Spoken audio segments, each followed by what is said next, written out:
पक्कै पनि ओली किङको काम पर्यो होला अरे क्या। अब त्यो भिडियो ब्यान भएकोमा ओली किङले हो त हौ। त्यो भाइले पनि मेरो भिडियोमा आएर त्यो नराम्रो भनेको होइन त। ए दाइ धेरै चिउरा नखा, धेरै चिउरा मात्रै खायो भने ग्यास्ट्रिक हुन्छ, बस कुदाउँदो रहेछस्, अनि पेसेन्जरहरूलाई सास फेर्न गाह्रो हुन्छ तँलाई ग्यास्ट्रिक भएपछि भनेर सम्झाएको भयो त। फेरि उसलाई राम्रो गरेर उसले राम्रै गर्छ त। उसलाई त उसको भिडियोमा कमेन्टमा नराम्रो गाली गर्ने, उसलाई गाली गर्नेलाई मात्रै उ रिसाउने हो कि।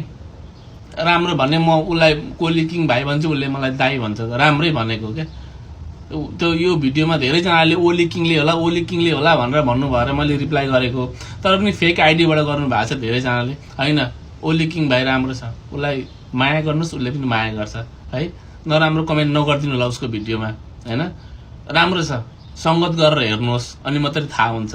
मुला भए पो भाँचेर हेर्ने मान्छेलाई सङ्गत गर्नुपर्छ। सो सङ्गत विथ ओली किङ।